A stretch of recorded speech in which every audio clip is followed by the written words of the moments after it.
welcome to another episode of Deurimbakseu Talks. Again, this is your host, Admin H, and today we'll be talking about something deeper. It's all about regrets. And just a little warning before we start, meron ako mga masasabi dito na hindi appropriate para sa inyo at meron din naman mga trigger warnings dito. So, if you're not comfortable with that, you can skip this video and watch other videos instead, okay? Okay, so we are now on our 5th episode and I think this is the heaviest episode of all. Feeling ko maraming makaka-relate sa episode natin ngayon. It's going to be all about regrets. So first, as usual, kailangan nating explain what is regret. Well, for me, my own explanation, ito yung dumadating after a mistake that we have done. It might be a mistake sa isang tao, sa isang pangyayari. It might be a mistake on our life, a mistake on what we have done. Kunwari, nagbe-bake ka ng cake, hindi mo nalagyan ng asukal, that's instant regret. Yung mga panghihinayang natin sa buhay na kahit anong gawin natin, minsan, pwede pang balikan. Minsan, hindi na pwedeng balikan. Ito yung mga bagay na o pakiramdam na sobrang bigat, na nagpapabigat sa dalahin natin sa buhay natin, na nadadala natin minsan hanggang sa pagtanda, hanggat hindi natin napapakawalan. So, I've mentioned earlier na ito yung kakambal or kasunod lagi ng mistakes. Katulad na lang doon sa binigay kong example kanina, sa cake. Yun, mababaw na regret lang yun. Kasi pwede mo siya pang ulitin. Kung wala ka ng ingredients, pwede ka naman bumili ulit. Now, however, minsan merong mga bagay na nangyayari na kahit anong gawin natin, hindi na natin mapapalitan. So, let me just share a short story that I myself has experienced. So, I have this friend. He was a year younger than me. Magkaibigan kami since high school. Close kami kasi yung circle of friends ko, maliit lang naman. Parehas kami mahilig sa anime. Parehas kami mahilig maglaro ng games. It's either online, sa desktop, or minsan sa cellphone. So, way back 2019, he was working on a call center na malapit lang sa amin. He was working on Pasig. So, malapit lang yan sa amin. Pwede kaming mag-meet up, but it never happened. Why? Because I was so busy. And he himself, he was so busy as well. Walang time para magkita. Pero nagkaka-chat kami paminsan-minsan, ganyan. Now, coming 2020, January pa lang wala na akong balita sa kanya. I did not know na nagkaroon pala siya ng sakit. He had kidney failure. Hindi ko alam na nasa ospital na pala siya. And as you know, nung sinabi ko last episode, I had multiple Facebook accounts. So, yung Facebook na kung saan kami friends, I was not able to open it. I was not able to open it for a long time. Tapos pagbukas ko ng Facebook ko na yun, nakita ko, nag-message yung mga kaibigan ko dun sa group chat namin. Humihingi ng tulong. Because he was hospitalized. Hindi ko na nga siya nakilala dun sa picture na sinend nila. So for the first time, ginusto kong gawin yung ginagawa ng mga nasa Twitter ngayon, yung piso para sa edukasyon, but wala akong nagawa. It's either nahiya ako, I don't know. Wala akong naitulong sa kanya. Now, on March, it was his birth month. Ang daming nag-wish sa kanya ng happy birthday. Lahat umaasa na sana gumaling siya. But then, however, he was not able to make it. 2 months after his birthday, he was gone. When I knew that, sobrang regret yung naramdaman ko.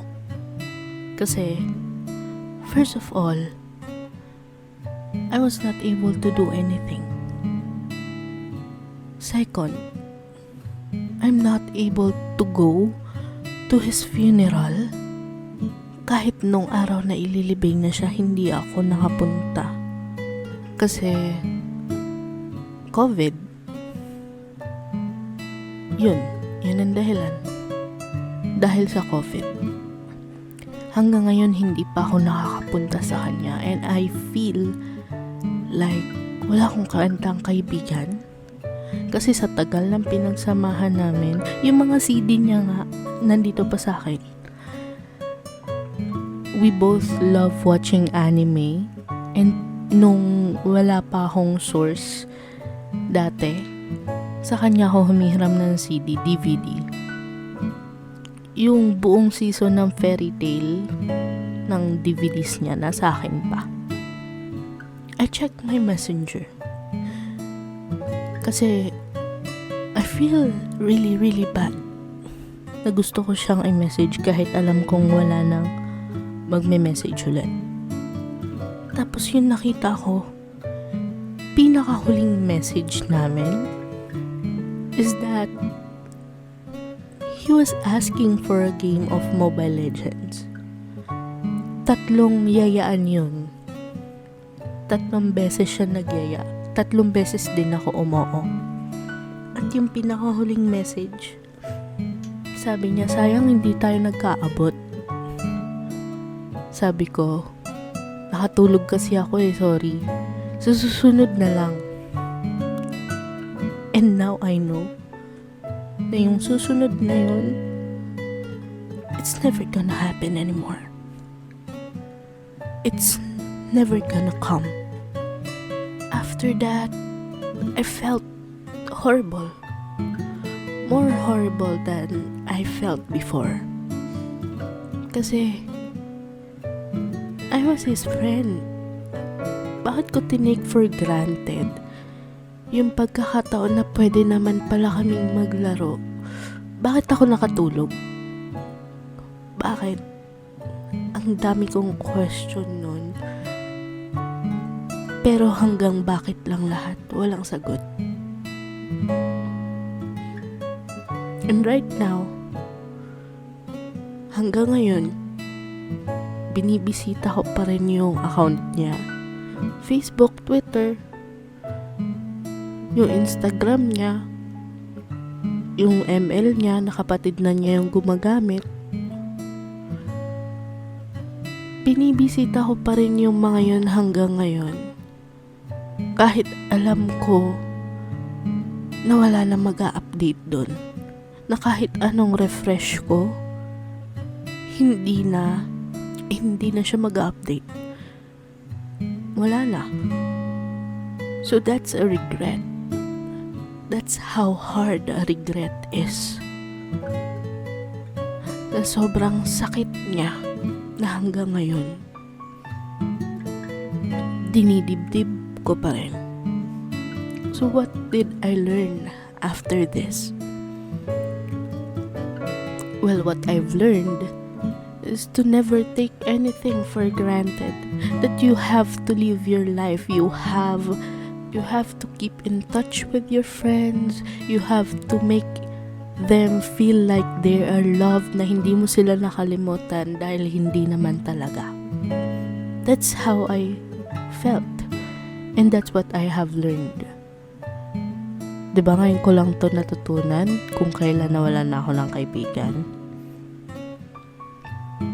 Kasi a lesson will not be called a lesson if nothing bad happened. Now that I have already given you a full picture of what a regret is, we are going to tackle about how to cope up with regrets. Is there really a way to cope up with regrets? Is there really a way to move on with your regrets? There is. It's acceptance. Pero admin age, paano namin ma-accept kung sobrang bigat nung kasalanan na nagawa namin o sobrang sakit nung nangyari sa amin? Still, acceptance.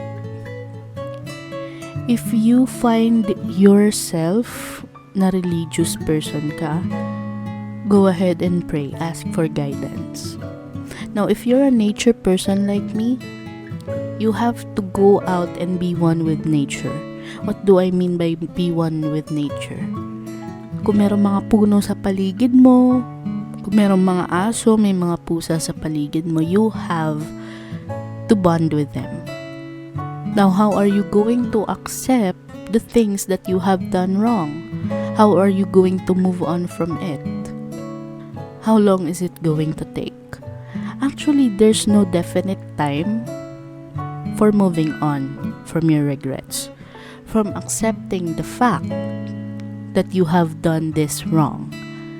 You have to find within you the courage na patawarin yung sarili mo, because that's where it's going to start. Patawarin mo yung sarili mo sa lahat ng mga nagawa mong kasalanan. Patawarin mo yung sarili mo sa lahat ng mga hindi mo nagawa. It's gonna take time, obviously. But sooner or later, you will realize na tao ka lang. Na kahit anong gawin mo, may pagkakamali at pagkakamali kang magagawa. Na hindi pa yun yung katapusan. Na meron ka pang chance na bumawi. Hindi man dun sa tao na napaggawan mo ng kasalanan, pero makakabawi ka in other ways na mabuti. Now, kung tatanungin niyo kung gaano yun katagal, I cannot give you a definite answer. Kasi it's going to be all on you. Now, we have this exercise that we have done before with our class when I was still in college. We were on a bonfire. Nakapalibot kami sa isang bonfire. And our professor, she was the moderator of that therapy. It's about letting go of your regrets. Letting go of all the hurtful things that happened to you. Letting go of the emotions that is clinging on to you na masama. Because you have to cleanse yourself every now and then. So, ang ginawa namin, our professor instructed us to write everything. Lahat ng mga masasakit na naaalala namin, lahat ng regrets namin sa buhay namin simula ng pagkabata hanggang sa pagtanda.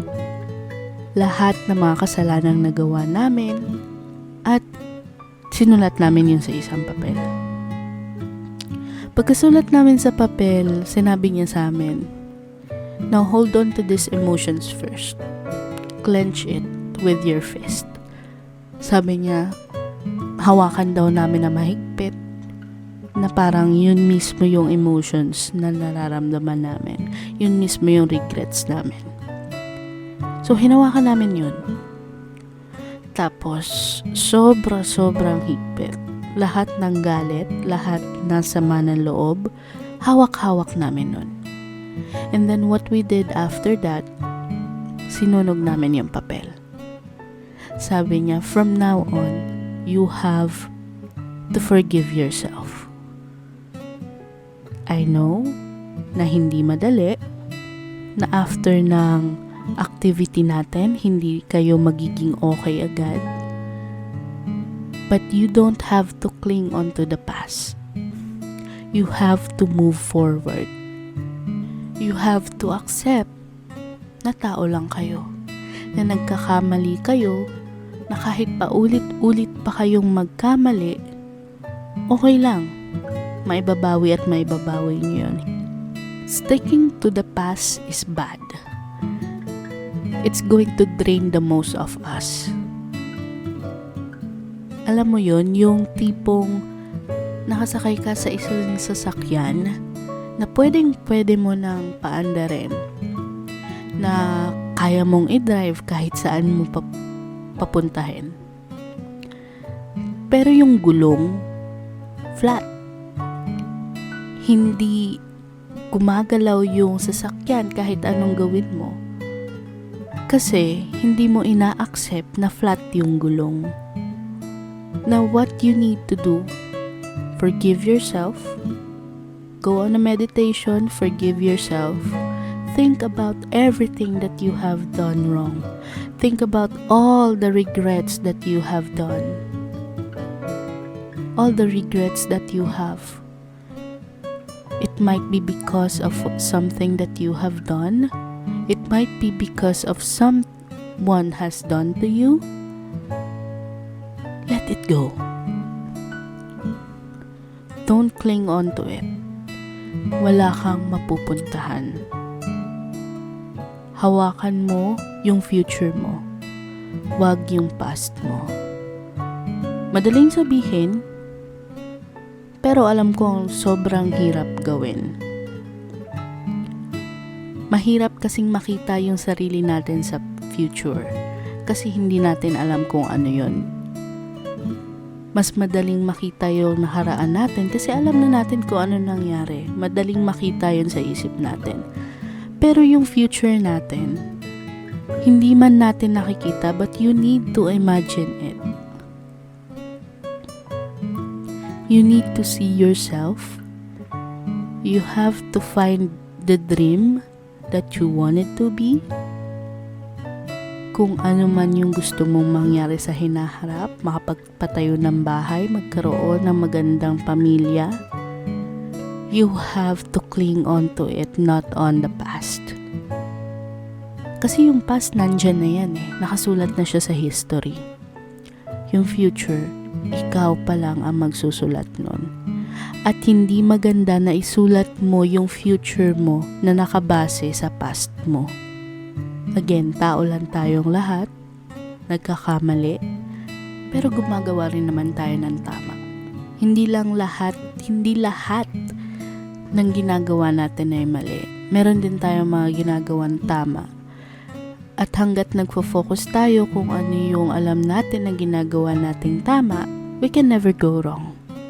Parang ano yan yung kunwari, sa buong buhay natin, lahat ng mga pagkakamali, sama ng loob, regrets, nilalagay natin sa isang bag.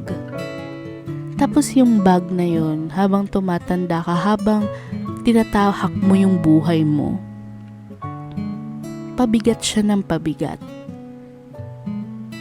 Hanggang sa hindi ka na makalakad ulit. Ngayon, ang gagawin mo na lang, tanggalin yung bag, tanggalin yung mga laman nun, dalhin mo ulit yung bag, tapos maglakad ka ulit papunta sa future mo. Kasi yung bag, hindi ibig sabihin na tinanggal mo yung laman ng bag, nakalimutan mo na kung ano yung mga regrets mo. Kasi dala mo pa yung bag Yung bag, yun yung lessons na natutunan mo habang dala-dala mo yung mabigat na regrets sa likod mo. So, what are the lessons here on this talk? Well, number one, the very first lesson is to accept that we are just human beings na nagkakaroon ng pagkakamali. Number two, the second lesson is that since we are bound to make mistakes, we have to live on from it. We have to be strong and do whatever or do what we can. We have to do what we can para marating natin yung future natin. Number 3, hindi masamang matuto sa regrets natin, pero wag nating dadalihin para makapaglakad pa tayo ng mas malayo sa buhay natin. So that's all for this episode. It's short dahil medyo mabigat tong episode na to. Hindi ko na dinagdagan ng sobra-sobra. Now, if you like this video, all you need to do is click on the like button and leave a comment down below if you want other topics to be discussed in the Deurimbakseu Talks. And we have already formulated a form. If you want to share your stories, you can share it through the link. It's in the description box. And if you want, you can also send us an email or message. Our email would be at deurimbakseu@gmail.com. On our Twitter, Facebook, and Instagram, you can send a message on that as well. So that's all for today, and bye-bye!